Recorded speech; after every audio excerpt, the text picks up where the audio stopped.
क्या आपको पता है कि हमारे देश भारत देश के आगरा में जो ताजमहल है उस ताजमहल को बेच दिया गया है।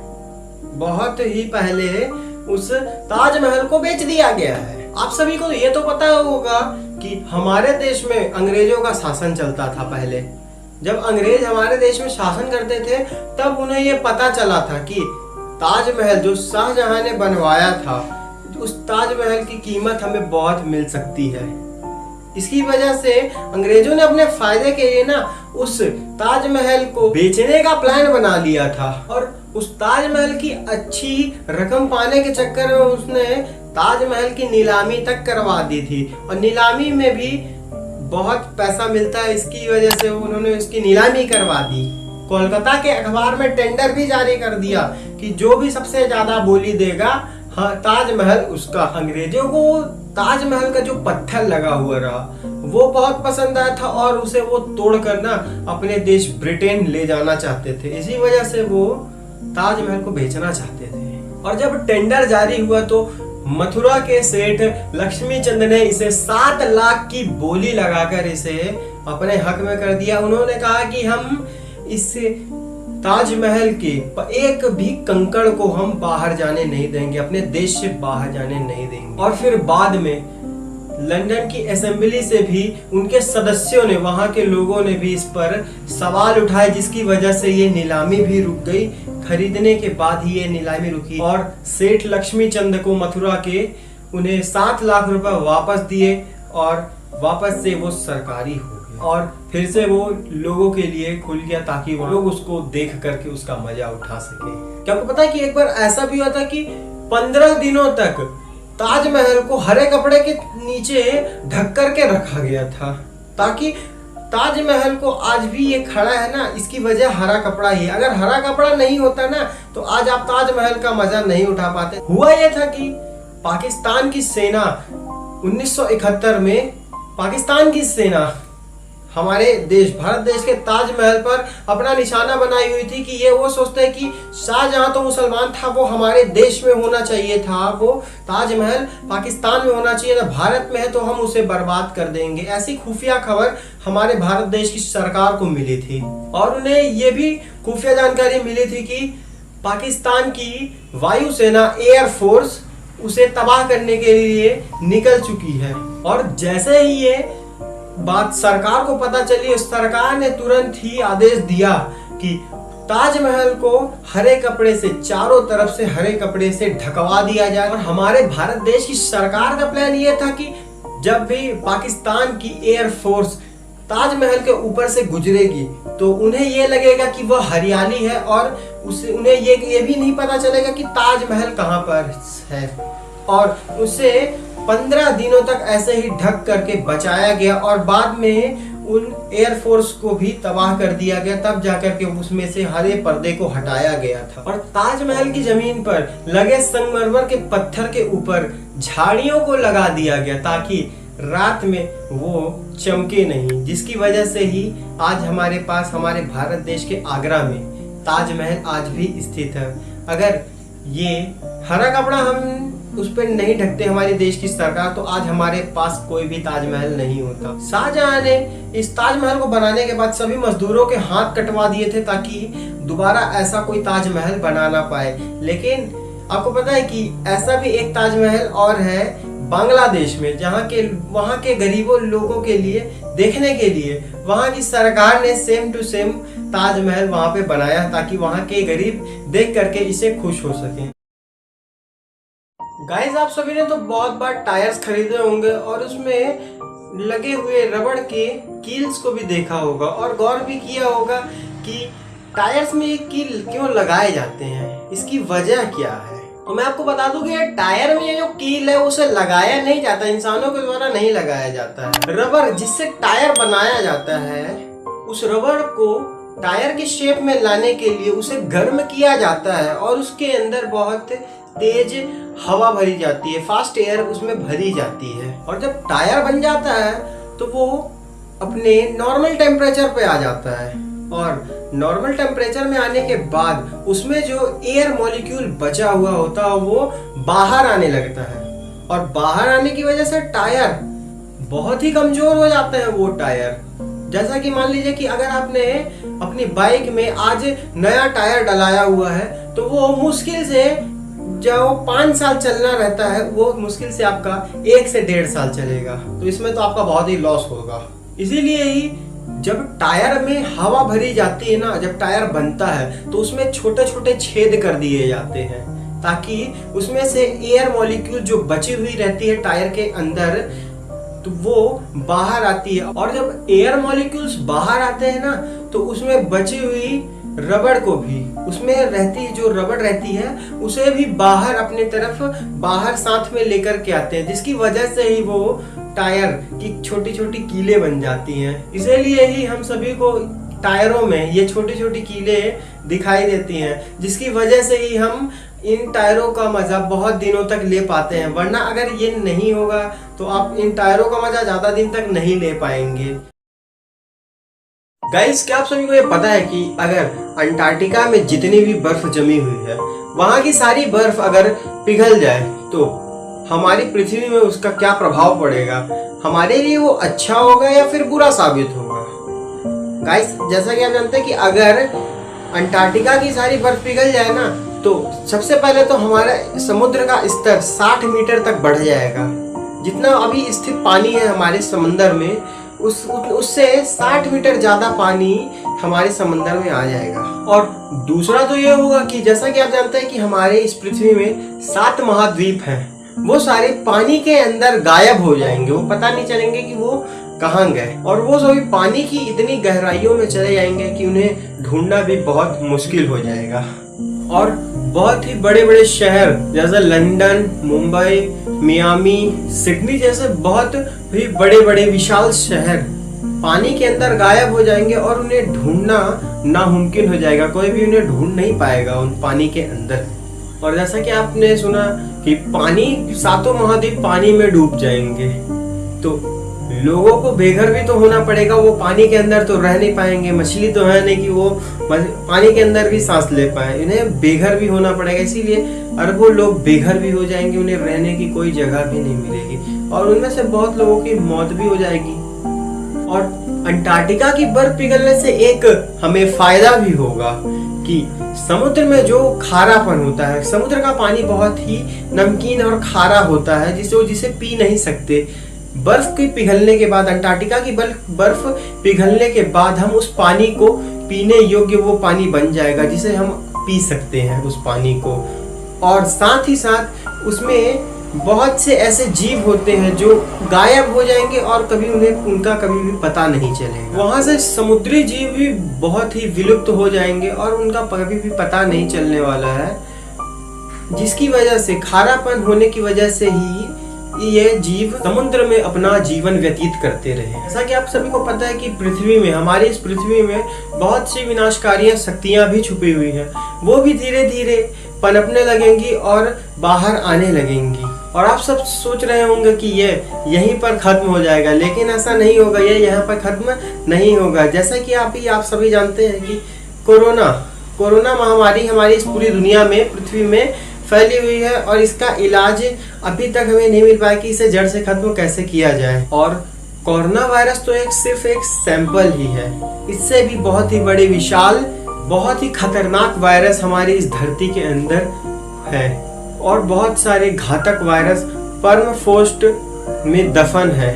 अंटार्कटिका की बर्फ पिघलने के बाद ये सारे बाहर आने लगेंगे, एक एक करके बाहर आने लगेंगे। और अभी तो हमने कोरोना को ही जड़ से नहीं हराया है, तो इन सभी के आने के बाद तो आप सोच भी नहीं सकते कि हमें इनसे कैसे निपटना है और हमें ये कभी भी पता नहीं चलेगा।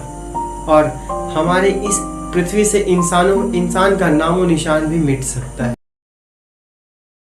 गाइस, आप सभी तो इंटरनेट का यूज बहुत सालों से करते आ रहे हैं और फोन कॉलिंग का भी यूज बहुत सालों से करते आ रहे हैं। लेकिन क्या आपको ये पता है कि इंटरनेट जो आज हम 150 Mbps की स्पीड से इंटरनेट चला रहे हैं और कहीं भी कॉल करते हैं तो बहुत ही जल्दी वहां पे कॉल कनेक्ट हो जाता है। तो क्या आपको ये पता है कि इसकी वजह क्या है? ये हम इतनी जल्दी इंटरनेट कैसे यूज कर पा रहे हैं? इतनी स्पीड से इंटरनेट कहाँ से आता है? ये इंटरनेट आता कहाँ से? मैं आपको बता दूं कि इंटरनेट, आप सभी सोचते होंगे कि इंटरनेट सैटेलाइट से ही आता होगा, लेकिन ये आपकी गलत इन्फॉर्मेशन है कि मैं आपको बता दूं कि इंटरनेट सैटेलाइट से नहीं आता। सैटेलाइट से सिर्फ 1% ही इंटरनेट आपके मोबाइल से कनेक्ट होता है। चलिए, आपको भी ये पता चल गया कि इंटरनेट सैटेलाइट से सिर्फ 1% आता है। लेकिन सवाल तो अब उठता है कि इंटरनेट हमारे इस दुनिया में आता कहां से है।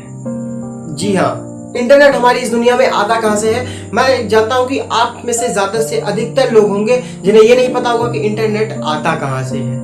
उन्हें सिर्फ यही पता होगा कि सैटेलाइट से इंटरनेट आता है और फोन कॉलिंग हम इंटरनेट के माध्यम से करते हैं। जैसे हम फोन कोई भी कॉल कनेक्ट करते हैं तो इंटरनेट या सैटेलाइट की वजह से ही कर पाते हैं। और फोन कॉलिंग भी हम सैटेलाइट के माध्यम से ही फोन कॉलिंग कर पाते हैं। ऐसा आप सभी को, बहुत से लोगों को ऐसा ही लगता होगा, लेकिन ये पूरा सच नहीं है।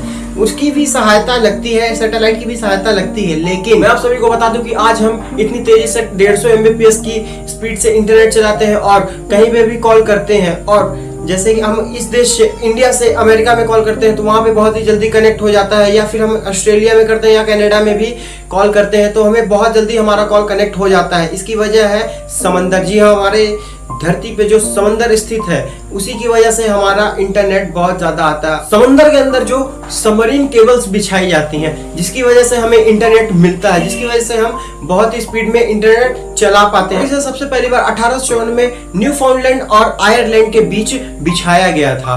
और इन तारों को बिछाने के लिए कम से कम 29,500 फीट नीचे दबाया जाता है, जिसकी वजह से ही सभी को इंटरनेट आज मिल रहा है। इसकी गहराई कम से कम एक माउंट एवरेस्ट पहाड़ की जितनी गहराई में इसे लगाया जाता है। और इन तारों को सिर्फ 25 सालों तक ही चलता है। ये तारे 25 सालों तक ही सिर्फ चल पाती हैं, उनके बाद इन्हें बदलना ही पड़ता है। और एक दिन में कम से कम आप इसे 200 से 200 किलोमीटर ही इन तारों को लगा पाते हैं। इससे ज्यादा आप एक दिन में नहीं लगा सकते। और इन तारों को लगाने का काम दुनिया की सबसे बहुत ही बड़ी कंपनी है, जैसे फेसबुक, गूगल, माइक्रोसॉफ्ट आदि ऐसी कंपनी ही इन तारों को लगवाती है समंदर के नीचे पे। और पूरी दुनिया में इन तारों की लंबाई 120 करोड़ किलोमीटर है। और दुनिया के सभी देशों में इनका केबल्स की संख्या 331 है, इसी वजह से ही हम आज इतनी तेजी से 150 Mbps की स्पीड से इंटरनेट चला पाते हैं। और कहीं भी हम कॉल करते हैं तो बहुत ही जल्दी वहां पे कनेक्ट हो जाता है। इसी वजह से ही यह इसकी बहुत ही खास वजह। क्या आप भूत और प्रेतों में विश्वास रखते हैं, यकीन रखते हैं कि भूत प्रेत इस दुनिया में होते भी हैं या नहीं?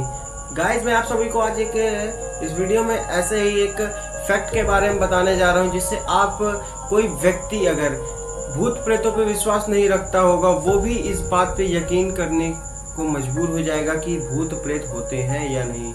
यह घटना 1945 से 1946 के बीच में यह घटना घटित हुई थी और यह हमारे भारत देश में ही घटित हुई थी। कुछ लोग मानते हैं कि भूत प्रेत होते हैं और बहुत से लोग मानते हैं कि भूत प्रेत इस दुनिया में होते ही नहीं। भूत प्रेत जैसा कोई कुछ होता ही नहीं है इस दुनिया में। ऐसे लोगों के अनुसार दुनिया में भूत प्रेत नाम की कोई चीज नहीं होती है। ये बात है 1945 के उज्जैन शहर की। भूतों पर ना यकीन करने वाले ऐसे ही कुछ लोग उज्जैन रेडियो स्टेशन पे मौजूद थे और दिसंबर का महीना था और रात के 9 बजे हुए थे और उनके चारों ओर घनघोर कोहरा था। यूरोपियन कार्यक्रम के इंचार्ज बैनर्जी स्टूडियो वहां पे जहां पर वो रुके थे वहां पे उन्होंने बाहर निकले और टहलने लगे। टहलते टहलते वो एक लॉन में पहुंच चुके थे। अचानक उन्होंने देखा कि आम के पेड़ के नीचे एक पुरुष की छाया है, लेकिन ये देखकर उन्होंने अपना वहम समझकर उस पर ज्यादा ध्यान नहीं दिया, बिल्कुल भी ध्यान नहीं दिया उस पर। लेकिन कुछ ही पलों में एक ऐसी घटना बनर्जी के साथ एक ऐसी ही घटना हुई कि बनर्जी के होश ही उड़ गए। डर के मारे इनका बहुत ही ज्यादा बुरा हाल होने लगा, इनकी तबीयत बहुत ही बिगड़ने लगी।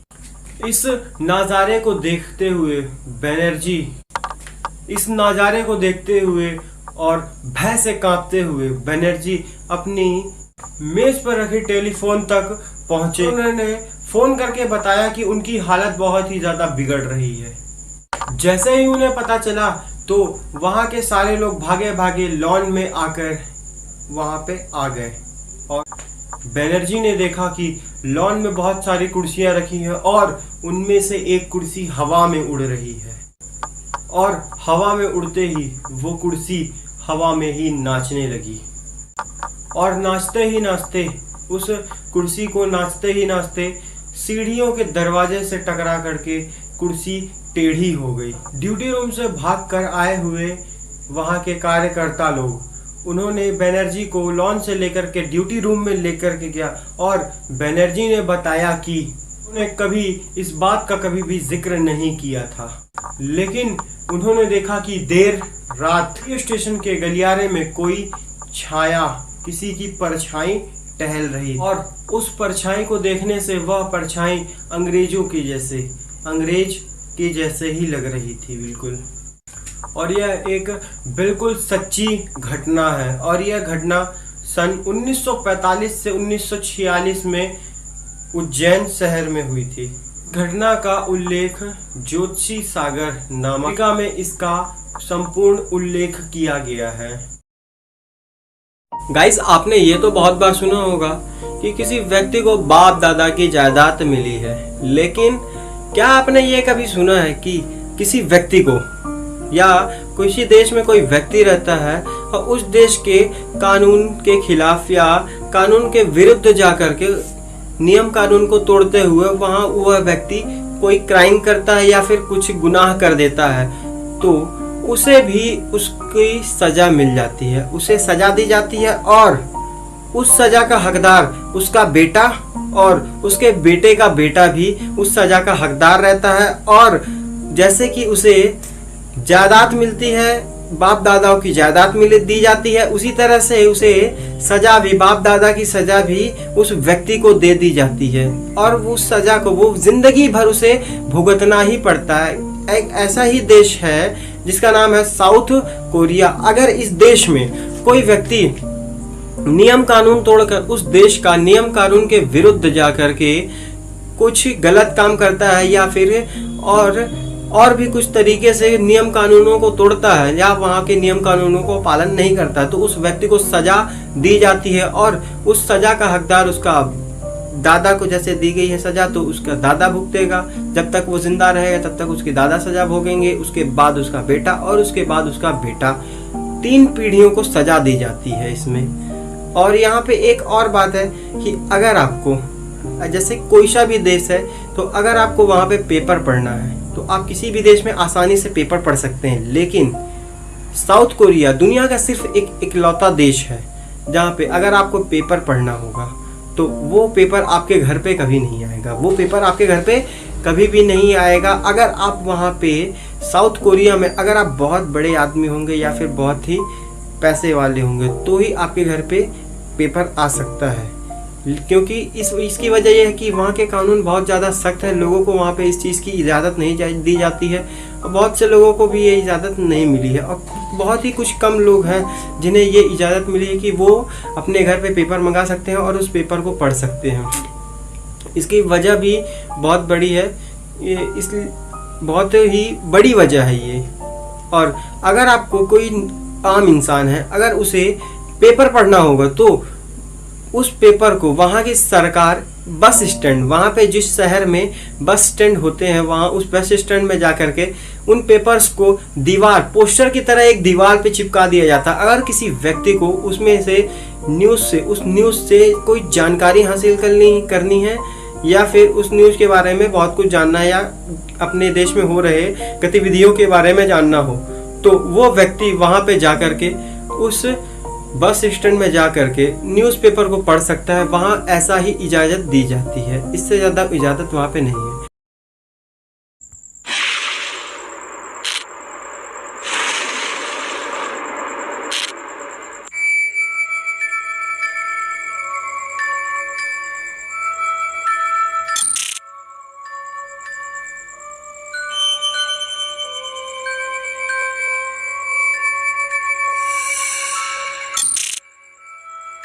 सन 1800 में थॉमस ऑटो और उसका परिवार फ्लोरिडा के एक घर में रहने आया था। उनका एक बेटा था जिसका नाम रॉबर्ट था, जिसके देखभाल के लिए उन्हें एक महिला नौकरानी की जरूरत थी। कुछ दिनों तक ढूंढने के बाद थॉमस को अपने बेटे के लिए एक नौकरानी मिल गई और वे उनके साथ ही उनके घर में रहने लगी। कुछ दिन बीते और एक दिन थॉमस की पत्नी ने उस महिला को अपने घर के पिछले आंगन में काला जादू करते हुए देखा।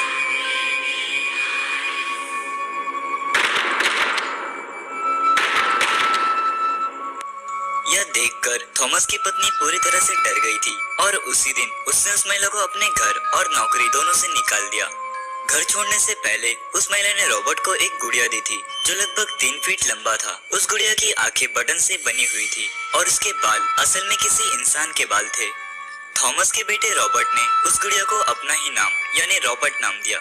रॉबर्ट उस गुड़िया को अपने साथ बाजार ले जाता, अपने साथ डाइनिंग टेबल पर बिठाता और रात को सोते समय भी वह बिस्तर पर उस गुड़िया को अपने साथ रखता। पर जल्द ही वह गुड़िया एक अजीब रूप लेने लगा था। रॉबर्ट के माता पिता ने खिलौने वाले कमरे में कई बार रॉबर्ट को उस रॉबर्ट नाम के गुड़िया से बात करते हुए देखा था। अक्सर खिलौने और घर के कुछ सामान यहाँ वहाँ बिखरे पड़े हुए होते।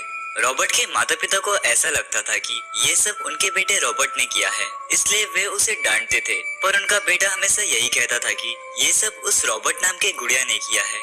जिसे सुनकर थॉमस और उसकी पत्नी थोड़ा डरते, पर वे फिर उस बात को अनदेखा कर देते। पर शायद ये सिर्फ शुरुआत थी, क्योंकि समय के साथ उस गुड़िया ने एक भयानक रूप ले लिया था। ऐसा कहा जाता है कि उस नौकरानी के काला जादू करने के कुछ महीने बाद से ही रॉबर्ट नाम का वह डॉल रात को उठता और आसपास पड़े सामान यहाँ वहाँ बिखेर देता और फिर वह अपनी जगह से उठकर किसी दूसरी जगह पर चला जाता और अजीब तरह की डरावनी आवाजें निकालता। जब उस डॉल की ये डरावनी हरकतें काफी बढ़ने लगी तो थॉमस ने ये सारी घटनाएं अपने रिश्तेदारों को बताई। थॉमस के कुछ रिश्तेदारों के कहने पर थॉमस और उसकी पत्नी ने रॉबर्ट गुड़िया को एक बक्से में बंद करके अटारी में रख दिया। ये गुड़िया कुछ सालों तक वहीं पड़ी रही। धीरे धीरे रॉबर्ट बड़ा हुआ और उसकी शादी हो गई। रॉबर्ट अपने क्षेत्र का एक जाना माना कलाकार बन गया। शादी के कुछ साल बीतने के बाद रॉबर्ट अपनी उस पुरानी गुड़िया को अटारी से निकाल कर वापस ले आता है और फिर से सब कुछ पहले जैसा ही शुरू हो जाता है। रॉबर्ट की पत्नी को वह गुड़िया बिल्कुल पसंद नहीं थी, पर वह गुड़िया अब भी रॉबर्ट के दिल के करीब थी और रॉबर्ट की पत्नी को वह गुड़िया नापसंद होने की वजह से ही रॉबर्ट और उसकी पत्नी के बीच धीरे धीरे होने वाले झगड़े बढ़ने लगे। जब उस गुड़िया का बर्ताव और भी डरावना हो जाता है तो रॉबर्ट की पत्नी उस गुड़िया को एक बक्से में फिर से बंद कर देती है और वापस अटारी में रख आती है। पर ऐसा कहा जाता है कि रॉबर्ट की पत्नी के अंदर उस गुड़िया का डर इस तरह बैठ गया था कि कुछ ही महीनों बाद रॉबर्ट की पत्नी पागल हो गई थी और पागलपन के चलते उसकी मौत हो गई थी। और रॉबर्ट की पत्नी की मौत के कुछ दिनों बाद रॉबर्ट की भी रहस्यमय तरीके से मौत हो जाती है। अब रॉबर्ट नाम का वह डॉल उस घर में अकेला पड़ा था। कई लोगों का ये भी कहना था कि उन्होंने रॉबर्ट नाम की उस गुड़िया की डरावनी हंसी सुनी है और उस गुड़िया ने उन पर हमला भी किया है। और रॉबर्ट के घर के आसपास रहने वाले उसके पड़ोसी भी कई बार ये दावा कर चुके थे कि रात को रॉबर्ट के घर से अजीबोगरीब और डरावनी हंसी की आवाजें आती थी। रॉबर्ट के मौत के कुछ साल बीतने के बाद उस घर में एक नया परिवार रहने आया था और घर की साफ सफाई करते समय उन्हें यह गुड़िया अपने अटारी में मिली थी। वह परिवार इस गुड़िया को एक आम गुड़िया समझ बैठता है और फिर उस गुड़िया को अपने 10 साल की बच्ची को गिफ्ट के रूप में दे देता है। पर वह परिवार इस बात से अनजान होता है कि आने वाले समय में उनके साथ क्या होने वाला है। उस 10 साल की बच्ची का कहना था कि एक बार रात को जब उसकी आंख खुली तो रॉबर्ट नाम का वो डॉल उसके सीने पर बैठा हुआ था और उसका गला दबा रहा था। पर उस बच्ची के माता पिता को या उस बच्ची का कोई सपना लगता था और वे लोग भी इन सारी बातों को अनदेखा कर देते थे।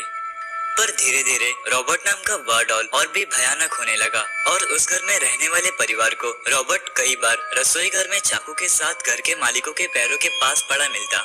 इन सारी घटनाओं के बाद वह परिवार समझ गया था कि बात असल में क्या है और अपनी जान की परवाह करते हुए उस परिवार ने भी इस घर को छोड़ दिया। इसके बाद उस शहर के पूरे इलाके में रॉबर्ट नाम के इस श्रापित गुड़िया की चर्चाएं होने लगी और वहाँ के लोगों में इस गुड़िया का डर बैठने लगा। इसके बाद रॉबर्ट नाम की उस गुड़िया को वेस्ट के मार्टोलो म्यूजियम में भेज दिया गया, जहाँ उसे एक कांच के बॉक्स में रख दिया गया था। पर इसके बावजूद भी उस डॉल के खतरनाक हरकतें कम नहीं हुए। उस म्यूजियम में काम करने वाले कर्मचारियों को और वहाँ घूमने आए हुए लोगों को वह डॉल अक्सर हिलता हुआ दिखाई देता था। एक बार एक कर्मचारी ने रॉबर्ट को साफ किया और सभी लाइट बंद कर चला गया। अगले दिन जब वह आया तो उसने देखा कि रॉबर्ट अपनी जगह से दूसरी जगह पर पहुंच गया था। पर हैरानी की बात तो यह थी कि उस कर्मचारी से पहले उस म्यूजियम में कोई नहीं आया था और इसके बाद इस रॉबर्ट डॉल को उस म्यूजियम में और भी सुरक्षा के साथ रख दिया गया। ये डॉल आज भी उस म्यूजियम में ऐसे ही पड़ी हुई है और आज भी लोग इस डॉल को देखने वहां जाते हैं। पर ऐसा कहा जाता है कि इस गुड़िया की फोटो लेने के लिए आपको एक बार रॉबर्ट से पूछना पड़ता है। अगर उसने अपनी मुंडी हिलाकर हाँ कहा तो आप फोटो ले सकते हो, पर अगर उसकी मर्जी के बिना आपने फोटो खींचा तो आपको उसका श्राप लग जाता है और फिर आपके जिंदगी में सब कुछ बुरा होने लगता है। ऐसे ही अगर कोई उस डॉल को मजाक बनाकर हंसता है तो उसे भी उसका श्राप लग जाता है। दोस्तों, ये थी रॉबर्ट डॉल की पूरी कहानी। मुझे उम्मीद है कि आपको आज का ये वीडियो पसंद आया होगा। हेलो गाइस, मैं आप सभी का स्वागत करता हूं आपके अपने YouTube चैनल पे। जैसा कि आप जानते हैं कि हमारे भारत देश में कोरोना महामारी फैलती जा रही है और रुकने का नाम नहीं ले रही है और ना ही कोई डॉक्टर और हमारे देश की सरकार इसे रोक पा रही है, जैसा कि आप सभी को मालूम है।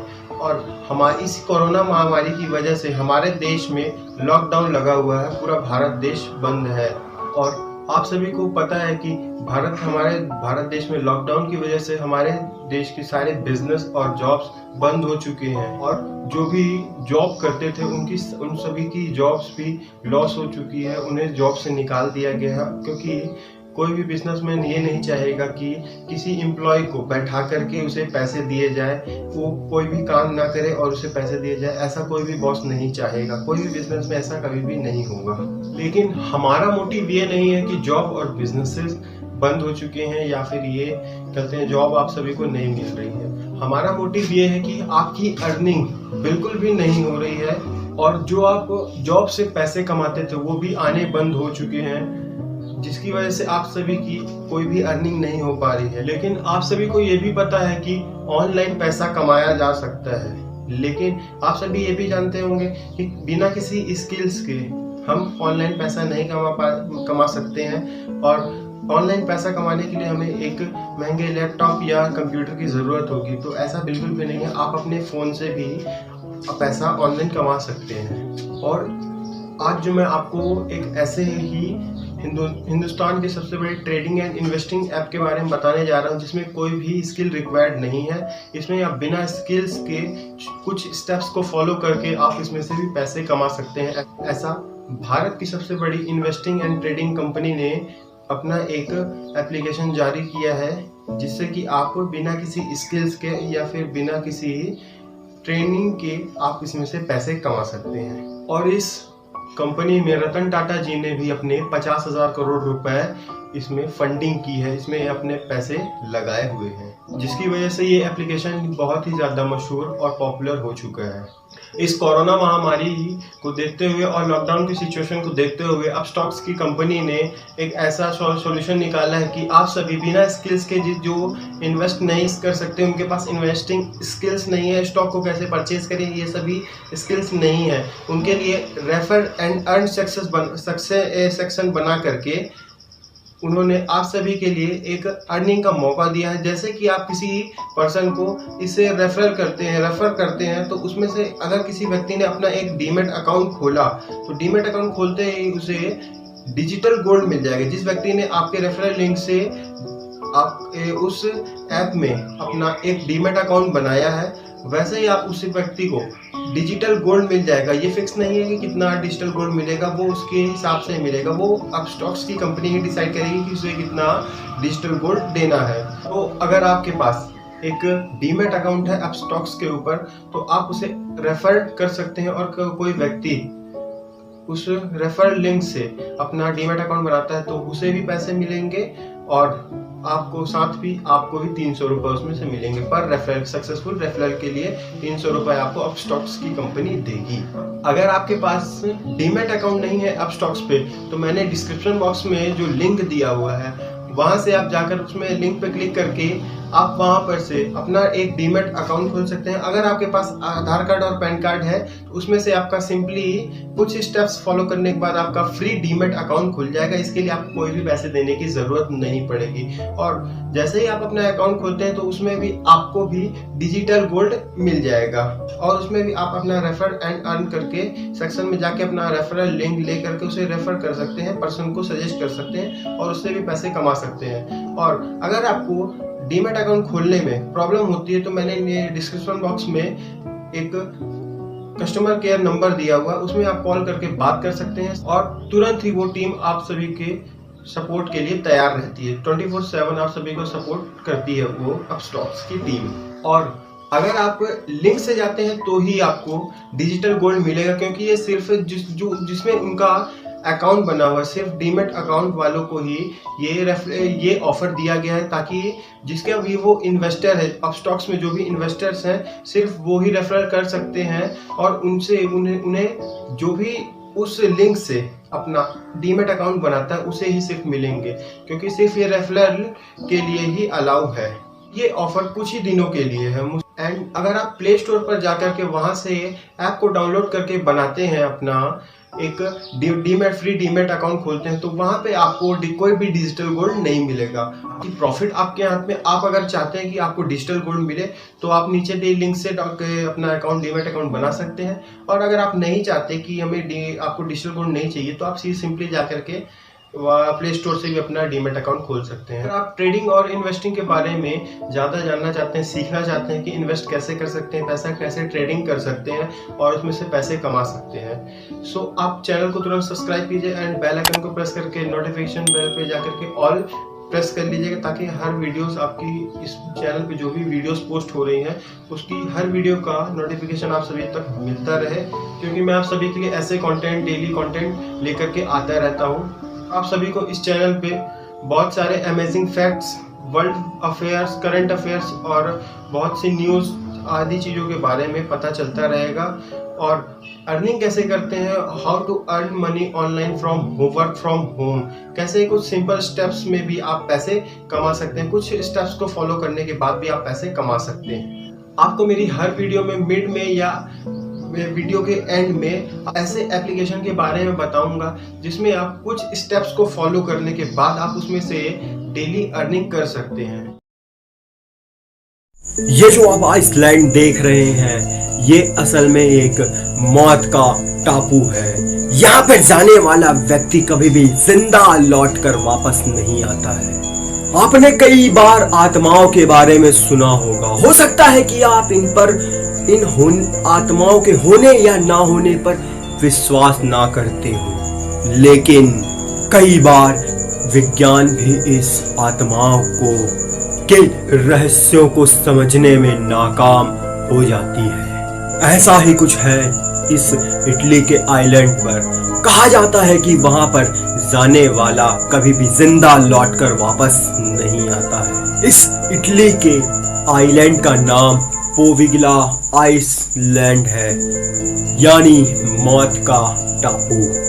ये आइसलैंड इटली के वेनिस शहर और लीडो के बीच वेनेशियन खाड़ी में स्थित है, जहां सभी जाने से बहुत ज्यादा डरते हैं। यहाँ लोगों का मानना है कि यहाँ पे जो भी जाता है वो जिंदा कभी वापस नहीं आया है आज तक। कहा जाता है कि ये टापू अपनी सुंदरता के लिए मशहूर था, लेकिन आज ये वीरान और डरावना है।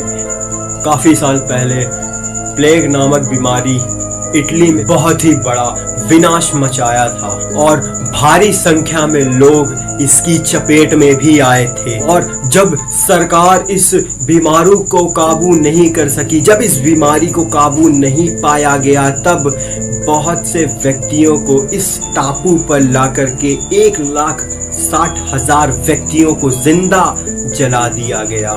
यही नहीं, इस बीमारी के बाद इटली में काला बुखार नाम की विनाशक बीमारी फैल गई।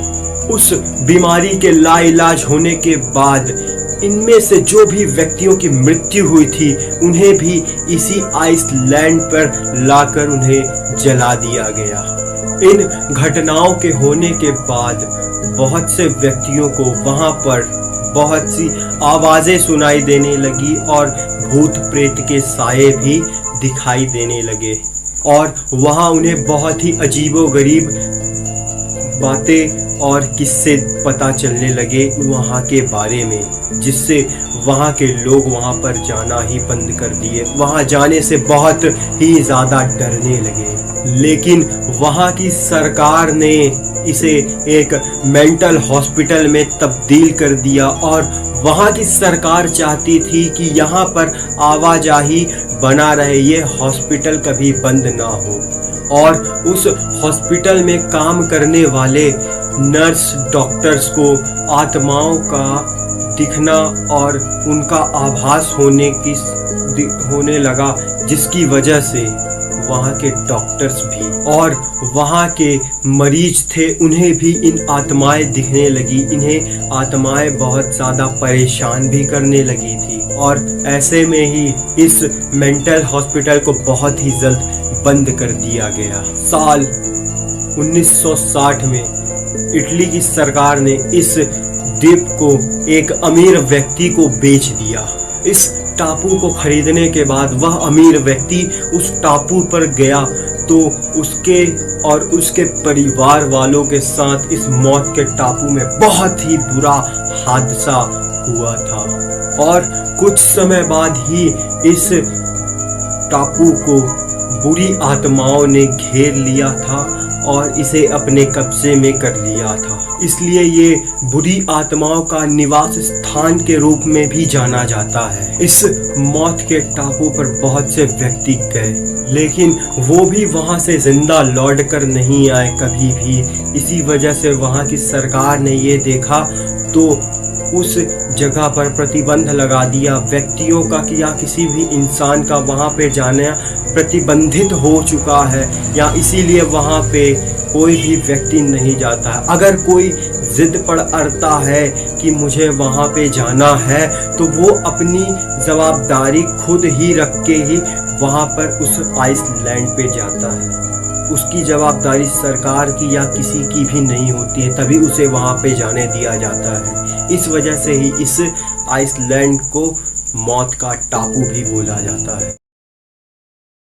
गाइस, जैसा कि आप जानते हैं कि हमारे भारत देश में कोरोना महामारी बहुत तेजी से फैलती जा रही है। इसकी वजह से हमारे भारत देश की सरकार ने हम सभी आम जनता को कोविड वैक्सीन लगाने की सलाह दी है और इसे सभी नागरिकों को लगवाने की सलाह दी है भारत सरकार ने। और भारत सरकार में 2 तरह की कोविड वैक्सीन लगाई जा रही हैं और चलिए आपको मैं बताता हूँ इसके बारे में, दोनों में अंतर क्या है, इसके प्राइस के बारे में और इसकी खासियत के बारे में, दोनों में क्या अंतर है। कोरोना वायरस महामारी के खिलाफ भारत सरकार ने टीकाकरण अभियान शुरू कर दिया है। हर एक व्यक्ति को 2 वैक्सीन लगवाना जरूरी है और इन 2 वैक्सीनों को हमारे भारत देश में ही बनाया गया है। पहली वैक्सीन का नाम है कोविशील्ड जो कि पुणे में बनी हुई है और दूसरी वैक्सीन कोवैक्सीन जो कि हैदराबाद में बनी हुई है। इन वैक्सीन्स को लगाने के लिए भारत सरकार ने कैसे दी इन वैक्सीन्स को स्वीकृति कि आप सभी भारत पे इस वैक्सीन को लगवाइए, आइए जानते हैं। कोवैक्सीन और कोविशील्ड वैक्सीन को बड़े पैमाने पे खतरे को देखते हुए भारत सरकार ने इमरजेंसी पे इसे स्वीकृति दी है, जैसा कि दूसरे सभी देशों में किया गया है। और डॉक्टर्स का भी मानना है कि यह पूर्णतः सुरक्षित है, इसे इंसानों पर लगाने से उस पर कोई प्रभाव नहीं पड़ेगा। वैक्सीन के विकास का तरीका, फाइजर और मॉडर्ना जैसी वैक्सीन्स जो mRNA टेक्नोलॉजी पे आधारित हैं, ये दोनों वैक्सीन्स भारत की पारंपरिक तरीकों से बनाई गई है। कोविशील्ड या AZT 1222 एक वायरल वेक्टर का उपयोग करता है जो सामान्य कोल्ड वायरस एडेनो वायरस के कमजोर स्ट्रेन से बना है, जिसमें SARS-CoV-2 के समान आनुवंशिक सामग्री शामिल है। इसका टीका लगाने पर शरीर स्पाइक प्रोटीन को पहचान लेता है और कोरोना संक्रमण से बचने के लिए एंटीबॉडी तैयार करता है। इसी तरह कोवैक्सीन को वायरस के एक निष्क्रिय संस्करण से बनाया गया है, यानी वैक्सीन वायरस की क्षमता को दोबारा आने से रोकती है या निष्क्रिय कर देती है, लेकिन उसके जीवन को बचाए रखती है ताकि प्रतिरक्षा कार्य रूप प्रणाली से पर्याप्त रूप में प्रतिक्रिया दे सकें। जब भविष्य में यह वायरस संपर्क में आए या शरीर पर हमला करे। निष्क्रिय वैक्सीन का इस्तेमाल हमारे भारत देश के डॉक्टर कई सालों से करते आ रहे हैं। वायरस और रोगजनकों से लड़ने के लिए वर्षों से इनका इस्तेमाल किया जा रहा है। चलिए जानते हैं कि इस वैक्सीन के कोई साइड इफेक्ट है या नहीं। अंतर्राष्ट्रीय स्तर पर मौजूद बहुत सी वैक्सीन्स के साइड इफेक्ट सामने आए हैं जिन्होंने चिंता बताई है।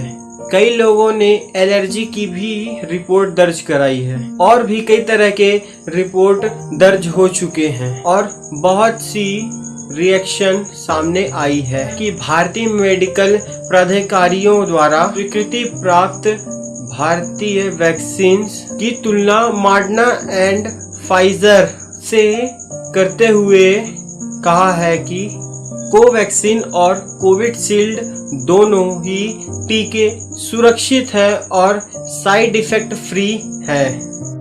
वैक्सीन को 100% सुरक्षित माना जा रहा है, लेकिन हल्का बुखार, जोड़ों का दर्द और एलर्जी टीके की जगह पे रैशेस जैसे साइड इफेक्ट देखे जा रहे हैं। हालांकि जो भी आम तौर पर सभी वैक्सीनों में ये सब देखा जा रहा है। ये आप सभी को चिंता करने की कोई भी जरूरत नहीं है और खास तौर पर आप सभी अफवाहों पर ज्यादा ध्यान ना दें, उनकी बातें सुनकर उनका यकीन ना करें।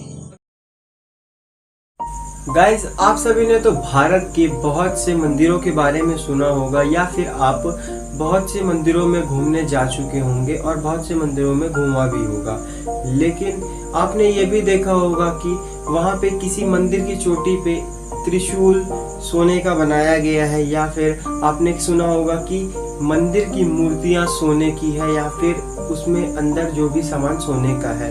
लेकिन मैं आपको ये बता दूं कि एक दुनिया भारत में हमारे देश में एक ऐसा भी मंदिर है जो पूरा का पूरा सोने से ही बना हुआ है। उसकी निर्माण हर एक चीज सोने से ही बनी हुई है और ये जगह तमिलनाडु के वेल्लूर में स्थित श्री नारायणी देवी के मंदिर को 1500 किलो सोने से बनाया गया है। इसी कारण से इसे भारत का दक्षिण स्वर्ण मंदिर कहा जाता है।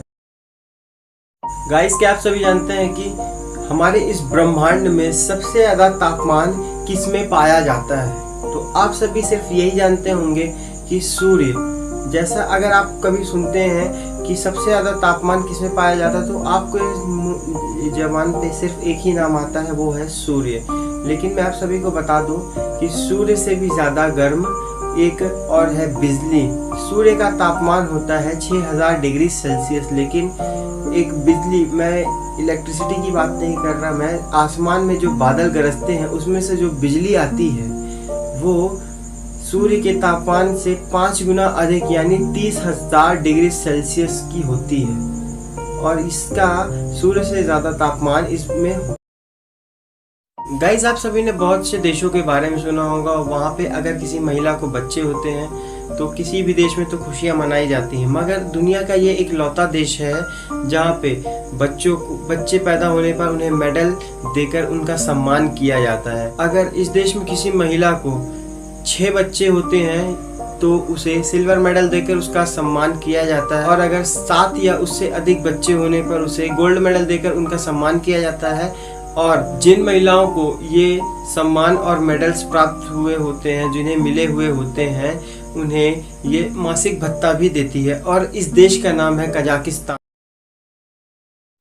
गाइस, अगर आप ये वीडियो देख रहे हैं तो आप आईपीएल या क्रिकेट के बहुत बड़े फैन होंगे। जैसा कि आप जानते हैं कि अभी आईपीएल का सीजन चल ही रहा है, बहुत सी मैचेस चल रहे हैं, बहुत सी टीम्स आगे बढ़ रही हैं, बहुत सी टीम नीचे डाउन हो रही हैं। लेकिन आप ये नहीं जानते होंगे कि आईपीएल का लोगो, जिसमें आईपीएल का लोगो बना हुआ है, उसमें कौन सा प्लेयर है। आप भले से ही कितने भी बड़े आईपीएल के फैन हो, लेकिन आप ये नहीं जानते होंगे कि आईपीएल के जो लोगो बनाया गया।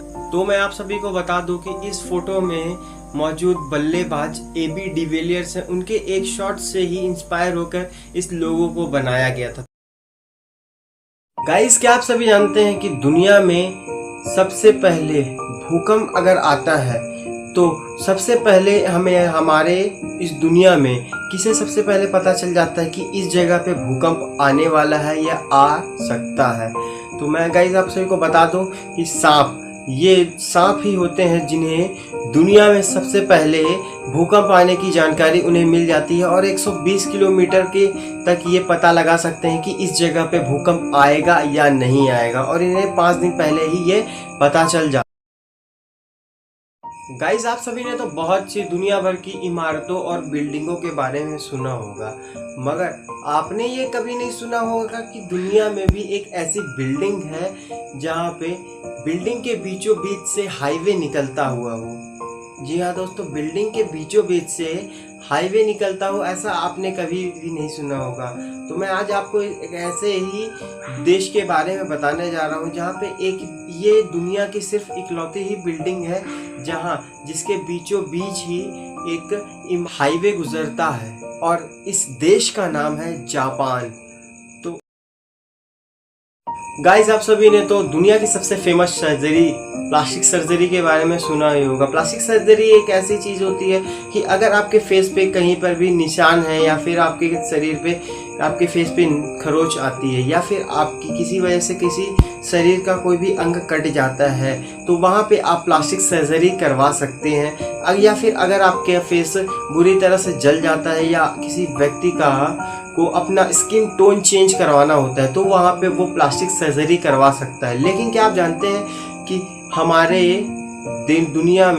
इस दुनिया में प्लास्टिक सर्जरी का निर्माता कौन सा देश है? हमारे किस देश ने प्लास्टिक सर्जरी का निर्माण किया? तो मैं आप सभी को बता दूं दोस्तों, भारत देश ही एक ऐसा देश है जिसने पहली बार प्लास्टिक सर्जरी किसी व्यक्ति के ऊपर ट्राई किया और वो सक्सेसफुल रहा, इसलिए उसे भारत देश को आविष्कारक माना जाता है प्लास्टिक सर्जरी का। तो अपने भारतीय होने पर आपको बहुत गर्व हुआ होगा। गाइज, अगर आपकी उम्र 18 वर्ष या 18 वर्ष से अधिक की है तो आप सभी अपना मतदान करने या वोट डालने तो जरूर से गए होंगे, लेकिन वोट डालने के बाद लगने वाले हाथों पे, इस उंगली पे लगने वाले स्याही को तो आपने जरूर से गौर किया होगा। आपने उसे बहुत बार मिटाने की भी कोशिश की होगी, मगर उसमें आप असफल ही हुए होंगे, क्योंकि इसकी वजह यह है कि उसमें सिल्वर नाइट्रेट मिला हुआ होता है, जिसकी वजह से आप इसे इतनी आसानी से नहीं मिटा सकते।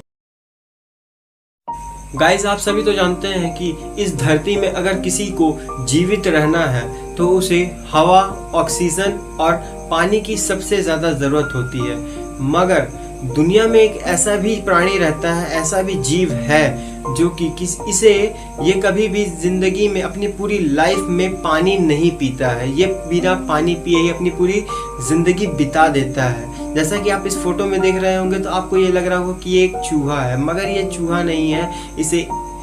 इसका नाम है कंगारू रैट। इसे कंगारू रैट के नाम से जाना जाता है।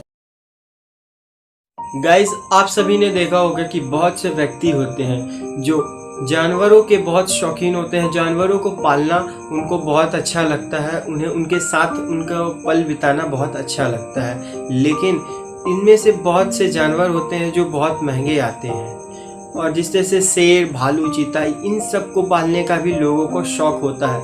मगर क्या आप सभी जानते हैं कि दुनिया का सबसे महंगा जानवर कौन सा होता है? तो गाइज, मैं आप सभी को बताता हूँ कि दुनिया का सबसे महंगा जानवर रेस के घोड़े को माना जाता है, क्योंकि ये घोड़ा बहुत से पैसे भी कमाता है, इसलिए इसे रेस का घोड़ा को बहुत महंगा माना जाता है।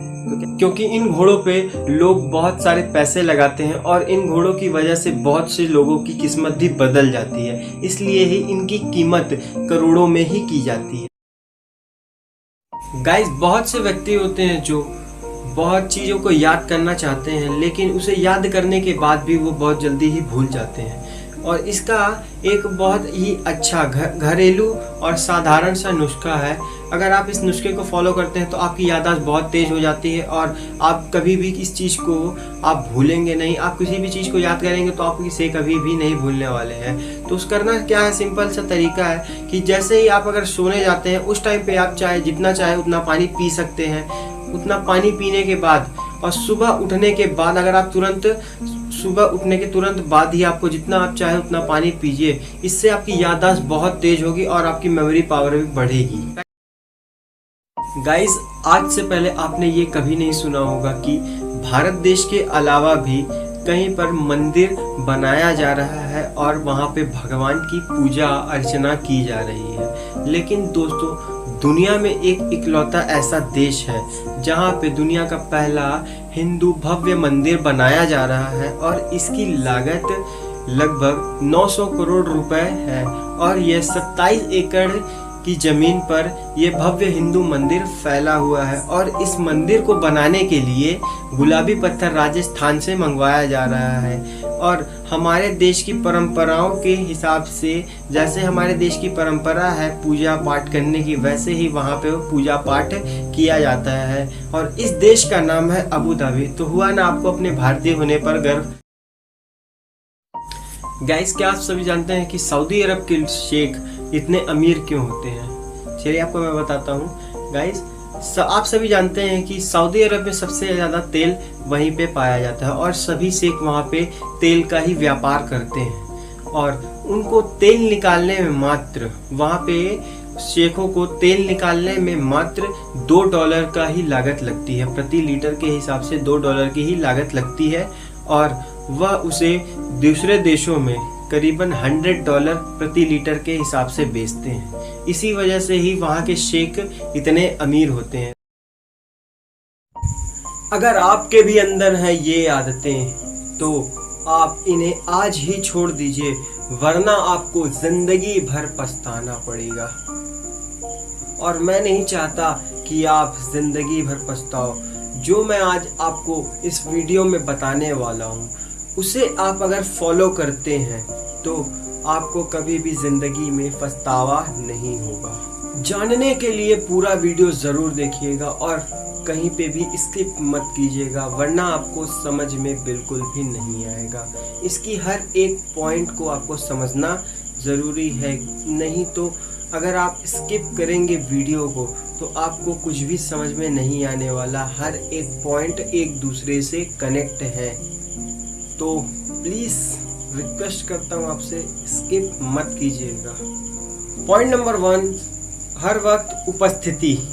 आपके करीबी हो या दूर के, किसी भी इंसान को हद से ज़्यादा या अत्यधिक बहुत ज़्यादा समय नहीं देना चाहिए। या वो आपका करीबी हो या दूर का कोई भी, किसी को भी अत्यधिक समय नहीं देना चाहिए। अगर आप किसी को अत्यधिक या बहुत ज़्यादा समय देते हैं तो वहाँ पर आपकी कद्र ज़्यादा नहीं की जाएगी। जहाँ मिठास सबसे ज़्यादा होती है तो वहीं पे चींटियाँ भी सबसे ज़्यादा होती हैं। पॉइंट नंबर 2, बहुत ज़्यादा सीरियस हो जाना। आपका सीरियस होने से ज़्यादा समझदार होना ज़्यादा बेहतर होगा। अगर आप अपने लक्ष्यों को लेकर बहुत ही ज़्यादा सीरियस रहेंगे तो जो आपने उस काम को करते वक्त जो आपने रिजल्ट सोच रखा है तो उतना रिजल्ट ना आने पर आप डिप्रेशन में भी जा सकते हैं और मनचाहा परिणाम ना आने पर आप दुखी होंगे और निराश हो जाएंगे। इसी तरह हर किसी की बातों को अगर आप दिल पे लेने लगे तो आप और कुछ नहीं करोगे, सिर्फ अपने आप को दुखी करते रहोगे। पॉइंट नंबर 3, आलस्य। आलस्य मनुष्य का सबसे बड़ा शत्रु यानी दुश्मन माना जाता है। अगर आपके अंदर आलस्य है और आपने कोई लक्ष्य को डिसाइड किया है, आपने कोई गोल सेट किया हुआ है कि मुझे इस गोल को पाना है, तो आप अगर आपके अंदर आलस है तो आप भूल जाइए कि आप उस गोल को कभी अचीव कर पाओगे। ये आपके लिए इम्पॉसिबल है कि आप कभी जिंदगी उस गोल को अचीव नहीं कर पाओगे। तो सबसे बढ़िया आलस दूर करने का तरीका है कि आप सुबह जल्दी उठिए, एक्सरसाइज कीजिए और किताबें रोज आधे से 1 घंटे ज़रूर पढ़िए। इससे आपका आलस दूर होता है और आपकी बुद्धि भी बढ़ती है। पॉइंट नंबर 4, टाल मटोल। अगर आपको आज कोई काम है और आप उस काम को कल या परसों पे टाल देते हैं तो ऐसा करके आपको कभी भी सक्सेस नहीं मिलने वाली है और आप अपने काम का प्रेशर और अपने काम का लोड बढ़ा रहे हैं। इससे ज़्यादा आपको और कुछ नहीं मिलेगा। तो जो भी काम आपको आज करना है उसे आज ही खत्म कर दीजिए, कल पर उसे मत छोड़िए। पॉइंट नंबर 5, बहुत ज़्यादा चिंता करना। गाइस, जो होना है वो होकर रहेगा, उसे कोई भी नहीं रोक सकता। आपके रोने से या आपके चिंता करने से किसी भी समस्या का हल नहीं निकलने वाला, लेकिन फिर भी आप चिंता करते हैं और रोते हैं तो आपको एंजाइटिक पैनिक अटैक भी हो सकता है। सिर्फ यही आपके साथ होगा। तो रोना और चिंता करना छोड़ दीजिए, इससे किसी भी समस्या का हल नहीं होने वाला। पॉइंट नंबर 6, नकारात्मक सोच, नेगेटिव थॉट्स।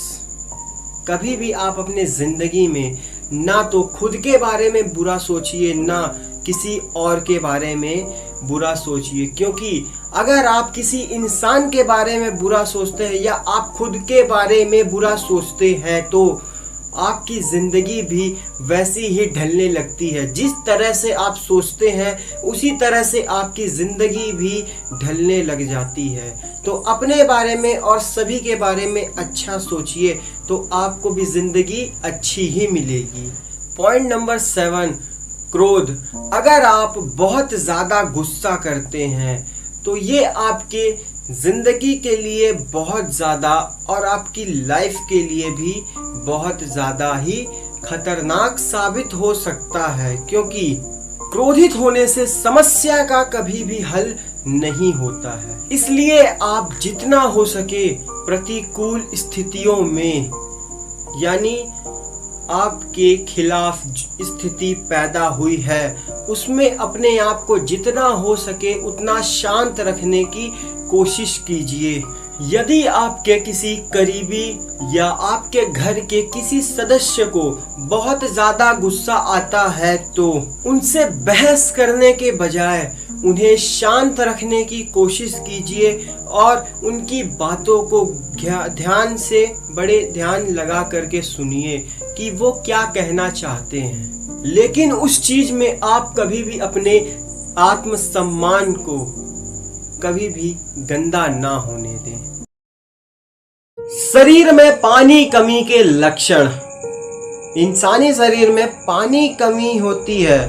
पानी की अगर कमी होती है तो इंसानों को तो इसके बारे में पता नहीं चलता है। जो आप सभी देख रहे होंगे इनमें से 90% लोगों को ये नहीं पता होगा कि अगर हमारे शरीर में पानी की कमी आती है तो क्या होता है और इसके लक्षण क्या क्या होते हैं।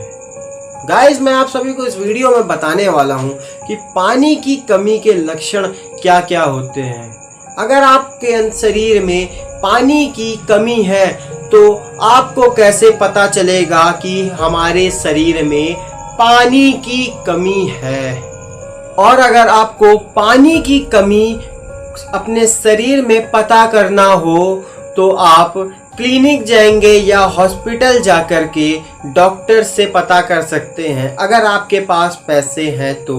लेकिन अगर आपके पास पैसे नहीं हैं तो भी आप इसका पता घर बैठे लगा सकते हैं, क्योंकि इस वीडियो में मैं जो आपको इसके लक्षण बताने वाला हूँ ये आपके साथ अगर आपके शरीर में पानी की कमी होगी तो आपके अंदर ये लक्षण जरूर से दिखाई देंगे।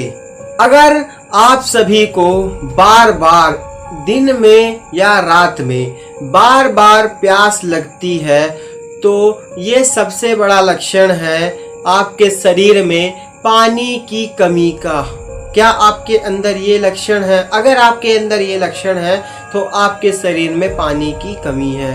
लक्षण नंबर 2, अगर आपके शरीर में पानी की कमी है तो आपके होंठ बार बार ड्राई हो जाएंगे, यानी कि आपके होंठ बार बार सूखने लगेंगे। आप चाहे कितना भी पानी पीजिए लेकिन आपके होंठ बार बार सूख जाते हैं तो आपके अंदर पानी की कमी है। इससे भी आप पता कर सकते हैं कि आपके अंदर पानी की कमी है या नहीं।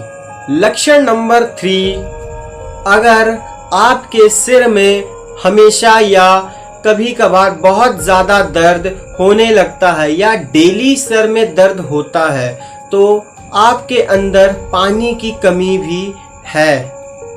तो इससे भी आप यह पता कर सकते हैं कि आपके शरीर में पानी की कमी है या नहीं। लक्षण नंबर 4, अगर आपके शरीर में पानी की कमी है तो आपके यूरिन में जलन होगी या फिर कम यूरिन आता होगा, जिससे आप यह पता कर सकते हैं कि आपके शरीर में पानी की कमी है या नहीं। लक्षण नंबर 5, अगर आपके शरीर में पानी की कमी है तो आपके शरीर में ये प्रॉब्लम जरूर होगी। आपकी धड़कन अपने आप बिना कुछ किए, बिना किसी को काम किए, बिना किसी काम को किए आपकी धड़कन तेज होने लगेगी। इससे भी आप पता कर सकते हैं कि आपके शरीर में पानी की कमी है या नहीं। लक्षण नंबर 6, अगर आपके शरीर में पानी की सच में कमी होगी तो ये प्रॉब्लम आपके शरीर में ज़रूर से दिखाई देगी और इससे आपको कंफर्म ही पता चल जाएगा कि आपके शरीर में पानी की कमी है या नहीं।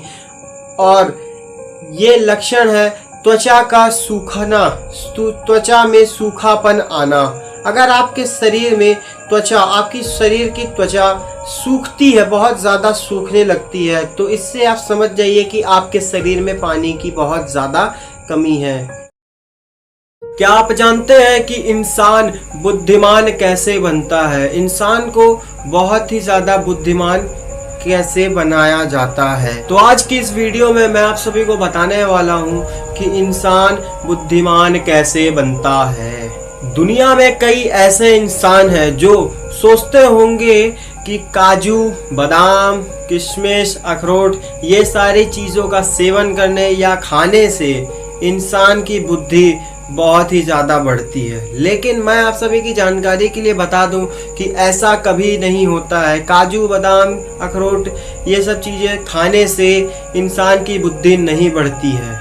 लेकिन ये सच है कि काजू, बादाम, अखरोट खाने से इंसान के दिमाग के कोशिकाएं मजबूत रहती हैं। अगर आप सभी दिमाग को सच में तेज करना चाहते हैं या अपनी बुद्धि को तीव्र बनाना चाहते हैं तो अगर आप अपने दिमाग को जितना ज़्यादा शांत रखते हैं उतना ही आपका दिमाग प्रबल होता जाता है, आपकी बुद्धि तेज होती जाती है। दिमाग में ज़्यादा प्रेशर ना डालें, उसे शांत रखें। जितना ज़्यादा हो सके बुरी भावनाओं से दूर रहें और अपनी बुद्धि में, अपने दिमाग में नकारात्मक भाव को आने ही मत दीजिए, क्योंकि नकारात्मक सोच बुद्धि को कमज़ोर कर देती है। जितना ज़्यादा हो सके आपको अपनी जिम्मेदारियां अपने कंधों पे उठा लेनी चाहिए। अपने आप को एक जिम्मेदार व्यक्ति बनाएं, क्योंकि जब तक आपको जिम्मेदारी का एहसास नहीं होगा तब तक आप अपूर्ण रहेंगे, आपकी बुद्धि ज़्यादा काम नहीं करेगी। और जिस वक्त आपको जिम्मेदारी का एहसास हो जाता है उस वक्त आपकी बुद्धि बहुत तेज काम करती है। और मनुष्य का सबसे बड़ा दुश्मन है उसका खालीपन। अगर आप खाली बैठते हैं तो आपकी बुद्धि कहीं ना कहीं भटकेगी, कभी इस तरफ जाएगी, कभी उस तरफ जाएगी, या किसी के बारे में सोचेगी, किसी के भला बुरा सोचेगी। तो अपनी बुद्धि को खाली मत रखिए, किसी न किसी काम में उसे उलझाए रखिए, या कोई ना कोई काम आप करते ही रहिए। अपनी बुद्धि को कभी भी खाली मत रहने दीजिए। और अगर आपका मन खालीपन पाता है तो वो बुरी भावनाओं को भी जन्म देता है। तो खाली मत बैठिए। आपको डेली किताबें और समाचार जरूर पढ़ना चाहिए। इससे बुद्धि तेज होती है और आपकी बुद्धि में स्फूर्ति भी आती है। आप सभी इन्हें तो देख ही रहे होंगे। इनका नाम है वॉरेन बफेट। ये इन्वेस्टिंग के दुनिया के किंग कहे जाते हैं। इनसे ज़्यादा पैसा आज तक इन्वेस्टिंग में या स्टॉक मार्केट में, म्यूचुअल फंड्स में, इनसे ज़्यादा पैसा आज तक किसी ने भी नहीं कमाया है। इसीलिए इन्हें इन्वेस्टर किंग भी कहा जाता है। मगर आप ये देख रहे होंगे इस फोटो में कि ये कोको कोला पी रहे हैं, वो भी न्यूज़पेपर वाले और मीडिया के सामने ये कोको कोला पी रहे हैं। लेकिन इसमें भी इनका एक मास्टरमाइंड है, बिजनेस प्लान है, क्योंकि वो चाहते हैं कि दुनिया उन्हें कोको कोला पीते हुए पूरी दुनिया देखे, क्योंकि उन्होंने अपने 1,32,000 करोड़ रुपए कोको कोला कंपनी में इन्वेस्ट किए हुए हैं। और इसलिए वो अपनी पॉपुलैरिटी का फ़ायदा उठाते हुए इससे अपने ब्रांड को प्रमोट भी कर रहे हैं, और उसके साथ ही साथ इनके स्टॉक के रेट भी बढ़ते जाएंगे और इन्हें इनसे बहुत ज़्यादा प्रॉफिट होगा। इसी वजह से ये कोको कोला पी रहे हैं। लेकिन मैं आपकी जानकारी के लिए बता दूं कि वॉरेन बफेट कभी भी कोको कोला कंपनी को नहीं पीते हैं। ये इसलिए पी रहे हैं क्योंकि इन्होंने इसके स्टॉक में पैसा इन्वेस्ट किया हुआ है। आखिर इंसान एलियंस के धरती पर आने से डरता क्यों है? क्या आप सभी को पता है कि इंसान या हम सभी एलियंस के आने से डरते क्यों हैं इतना? चलिए आपको आज मैं बताने वाला हूँ कि एलियंस के आने से इंसान क्यों डरता है। इंसान एलियन के आने से इसलिए डरता है क्योंकि इंसान ये सोचता है कि हमने जो बहुत से लोगों के साथ गलत किया है, या हम जैसा जानवरों के साथ करते आ रहे हैं, हमें उन्हें मारते हैं, डंडे से मारते हैं, उन्हें मार के भगाते हैं, दुत्कार देते हैं, ये सब हम जानवरों के साथ करते हैं। इसलिए वो भी हमारे साथ ऐसा ही करेंगे। वो एलियन जो दूसरे ग्रह से आए हुए रहते हैं, वो हमारे साथ भी ऐसा करेंगे। इसी वजह से इंसान डरता है, ताकि वो एलियन हमारे ग्रह पे ना आ जाए या पृथ्वी में ना आ पाए। इसी वजह से इंसान बहुत ज़्यादा डरता है। लेकिन मैं आप सभी को बता दूं कि अभी आप सभी को डरने की कोई भी ज़रूरत नहीं है, क्योंकि धरती वासियों के द्वारा अभी तक कोई भी एलियन को खोजने में या ढूंढने में सक्षम नहीं हुआ है, उसमें सफल नहीं हुआ है। तो आप सभी को घबराने की या डरने की कोई ज़रूरत नहीं है। लेकिन मैं आप सभी की जानकारी के लिए बता दूं कि कुछ वैज्ञानिकों के अनुसार हमारी पृथ्वी में एलियंस आ सकते हैं, और इनकी हमारी गैलेक्सी में होने की संभावना बहुत ज़्यादा बताई जा रही है। लेकिन अगर सोचिए, कल की सुबह हुई और आपने टीवी चालू किया और उसमें आपको पता चला कि एलियन की खोज हो चुकी है और वह भारत में या हमारी पृथ्वी गैलेक्सी में आ सकते हैं, तो सबसे पहले शब्द आपके दिमाग में क्या आएगा? कमेंट बॉक्स में ज़रूर बताइएगा। ऐसे अमेजिंग वीडियोस के लिए चैनल को सब्सक्राइब कीजिए एंड बेल आइकन को प्रेस करना मत भूलिएगा, ताकि ऐसे अमेजिंग वीडियोस आपसे मिस ना हो। क्या इससे पहले आपको ये फैक्ट पता था? कमेंट बॉक्स में ज़रूर बताइएगा।